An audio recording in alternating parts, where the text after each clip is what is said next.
میرے دوستو بزرگوں، جلسہ ختم ہو جائے تو ہمارے جتنے نوجوان کمیٹی، بوڑھے بچے سب مسجدوں میں اکٹھا ہو اور اس کا جو ہے جائزہ لیں کہ میرے بھائی جو ہم خرچ کیے تھے جلسے میں کیا بات ہوئی تھی۔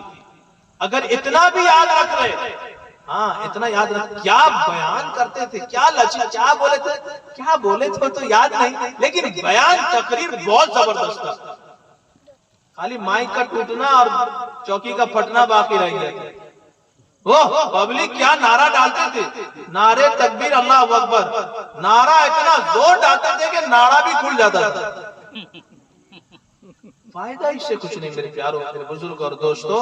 ہم بیٹھے، جب یہ جلسہ ختم ہو جائے نا، ہم مسجدوں میں بیٹھے جا کے اور یہ دیکھیں کہ ہماری صبح کی نماز بھی ادا ہوئی کہ نہیں۔ اگر عشاء اور صبح بھی نہ پڑھیں، جلسے کرنے والے تو لائن میں لگے ہیں ماشاءاللہ، ان کی کوئی خرابی نہیں، وہ تو آپ کو دین کی باتیں بتلانے کے لیے آتے ہیں۔ وہ چاہے آسمان سے آئے، چاہے بدیش سے آئے، چاہے دیش سے آئے، کوئی نہیں کہتا ہے، سب اصلاحی کی باتیں کرتے ہیں۔ لیکن ہمارا فائدہ کیا ہوتا ہے؟ اگر فائدہ نہیں ہے تو یہ بزنس اور یہ دکھلاوا، یہ ریاکاری، اللہ کے پاس اس کا جواب دینا پڑے گا میرے دوستوں بزرگوں۔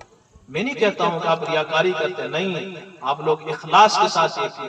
میرے کہنے کا مقصد یہی ہے کہ اس کا آپ جائزہ بھی لیں محلے میں کہ کتنے نمازی ہیں، کتنے بے نمازی ہیں، کون نمازی آ رہا ہے کہ نہیں، کون جو ہے ہماری مسجد کی آبادی کی فکر، مسجد آباد ہو رہی ہے کہ نہیں ہو رہی ہے، کیا ہمارا حلیہ کچھ بدلنا بھی نہیں بدلا کہ وہی جو ہے وہ چونڈا کٹنگ وہی ابھی بھی ہے کہ نہیں ہے۔ جلسہ سننے کے بعد بھی اگر کوئی وہی چونڈا بلبل والے بال رکھے تو اس کا مطلب یہ ہے کہ بیچارہ پیسہ تھا دے دیا، جلسہ ہونے تو کہہ دیں گے آدمی میرا وہ سعودی میں رہتا تھا، وہ فلاں جگہ میں رہتا تھا اور اس کا جو اتنا بڑا انکم پیسہ چلا گیا، کیا ہوا، میں تھوڑی اس کے لیے کہتا تھا۔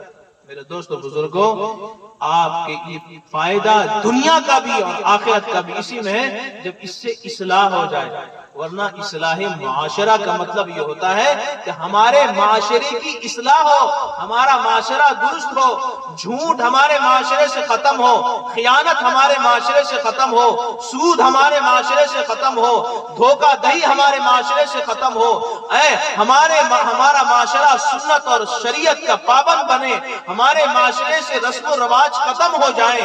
اگر اس کے بارے میں نوجوان فکر کریں گے تو انشاءاللہ یہ جلسہ اور یہ زمین اور یہ جتنے ٹیٹ ہیں کل قیامت کے دن یہ بھی گواہی دیں گے کہ یہ جو ہے آزاد محلے کے یہ جو نوجوان، جو بوڑھے بچے، مرد عورت جنہوں نے اس کی انعقاد میں 1 روپیہ بھی دیا تھا، قیامت کے دن گواہی دیں گے کہ اے اللہ انہوں نے معاشرے کی اصلاح کی فکر کی تھی اور انہوں نے علماء کرام کو بلایا تھا، اس لیے بلایا تھا کہ اپنی زندگی کے اندر تبدیلی لائیں، سنت اور شریعت کو اپنے زندگی کے اندر داخل کریں۔ یقیناً تب تو ہمارے لیے کامیابی ہے، ورنہ بہت خطرے کی گھنٹی ہے۔